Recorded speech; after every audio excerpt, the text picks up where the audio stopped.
Hi gang, I hope you're enjoying Google Reader and I hope you're enjoying getting that extra time or finding those feeds and getting the extra information. Now what I want to do is I just want to take you through a couple of the preference features and also show you just a couple of other cool little things that'll really make a difference to your using of Google Reader. So the first thing we're going to do is we're going to go up into the top right hand corner here and we're going to click on Settings. And you can see here we've got preferences, there are various languages. Now the start page can be the home page, or if you want to just save a click, you can just go into the all items. You can also see that you can go to various pages, you can do all sorts of things. Very flexible. Scroll tracking in expanded view, mark items as red when you scroll past them. You definitely want to do that.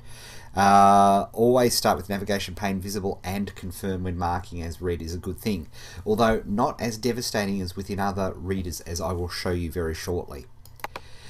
You can go into subscriptions and you can see here you can manage all of your subscriptions. You can do a search over here in the right hand side. You can also add to folders. You can see there I've got some various folders there. You can also click a new folder and create a new folder on the fly. You can delete if you want to delete it, and indeed you can rename the feed if you want to rename it. You can see I've got 124 subscriptions there, and you can also select multiple blogs, multiple feeds I should say, and do actions like assign tags or make some sort of descriptor, which is all great for helping. For example, if you're following multiple niches, you might have a tag for each niche, so you can filter and do another filter. People ask, would I recommend keeping all your information in the one place, or should you have different Google Reader accounts? Personally, I would just have the one and use the filtering functions, which will work very well. You can see here, and here's where you do it. You've got tags. You can make things that you tag public and private. You might want to keep some of your niche stuff secret, which is all very good. You can view the public page of your shared items. Again, we'll talk about that in another time. There's a lot of stuff in Google Reader, particularly where it comes to using it as a marketing tool. Yes, you can use it as a marketing tool. We're going to cover in the 30-day challenge. I just want you to get used to it first.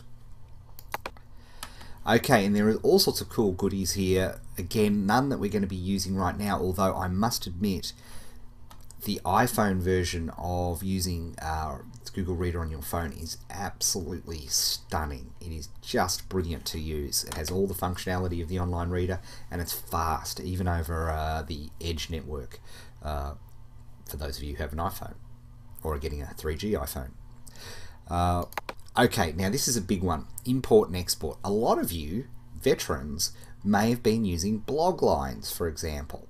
So this is where you can actually import your blog lines feed. So I'm just going to show you how to do that now. First I'm going to open up a new tab and go to poor old blog lines, which I haven't been to for some time. We love blog lines, but there you go. Okay, here we are. You can see there's the good old feeds window. Just give it a sec to come up here. There it is. We want to click Export Subscriptions. So we click on Export Subscriptions. Now you can see, I'll just put this over here, this has opened up a file called export.opml. So we want to save that to disk, and we want to click OK. So that will have saved. And remember that file name, export.opml, in case you have to save it. And then you just literally go, click Browse, open it in there, click Upload. I'm not going to do it because I've already put these in and I don't want to screw up my reader. But you can, boom, it's all done. It's a very quick, smooth transition. And you can do this from any feed reader. Anything that exports what they call a .opml file is what you need to use for that. You could also, of course, export your Google Readers to another feed reader if you ever want to do that, if something better comes along, maybe next year. There's also a friends function. I'm not going to go into this in great deal at the moment because I think for marketing purposes there are other ways to go about this, but maybe inside your team there might be some good ideas to share feeds there, but let's not worry about this too much. Okay, let's go back to Google Reader. And one of the biggest issues with feed readers other than Google Reader is often once you've read something it's gone and you can't get it back, which is always a bit of an issue. So for example, if I was to pick, where are we? Just go down to here, my feed here, the Underachiever Life. We've got no items, but of course if I want to go back and see an item, I just click view all items, and ever since I've been using the Reader, they're all still here. Google never deletes anything, which is really, really important. So that's very useful, and you can still go in there and have a look, which is fantastic. You can now also, and this is where Google really stands out from the crowd, funnily enough, they're very good at search. So look at this, I can search all items, I can search read items, I can search starred items, I can search shared items, I can search friends shared items. Look at all the filtering you can do here, which is so powerful, particularly if you're trying to look at various niches. So if I'm just going to choose all items, and I'm going to put in, because I'm a little bit fascinated by the iPhone, I don't know if you noticed, let's have a look for Telstra iPhone and click search, and it'll automatically search through all the feeds and everything that I've come through. Boom, look at that. All those items are there. Now I could filter these and just look for items that I've shared and click search. That'll break it down a bit. There's 2 that I've actually searched. Very, very cool indeed.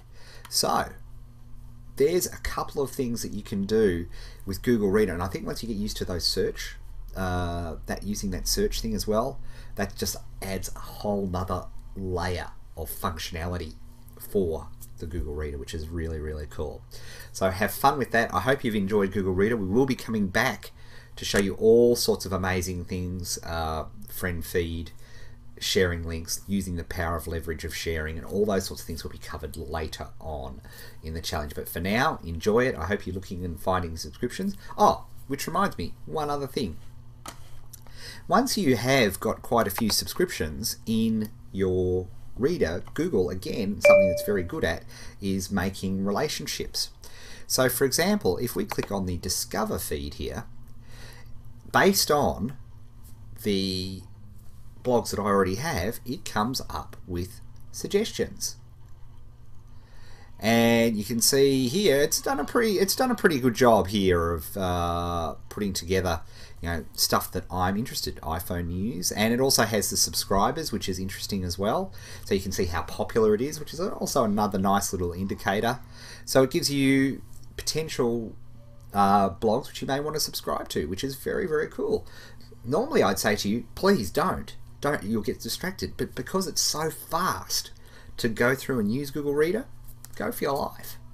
You know, I know some people who have got 400 or 500 feeds and they're getting through them in 20 minutes, which they just are thanking me for. That's fine. Send money. PayPal. No, it's all, in all seriousness, this will really change how you use the internet, this whole Google Reader series, and I really hope you enjoy it. And we'll see you back for the next installment very soon. Oh, and by the way, if you've enjoyed this Google series, I'd really appreciate if you're watching this on one of the video platforms, please if you could give it a 5-star rating. And if you are watching this inside the 30-day challenge, would love if you send a tweet and maybe stumble and dig and do all those sorts of things. Would really appreciate that to get the word out. So thanks very much, and we'll see you next time.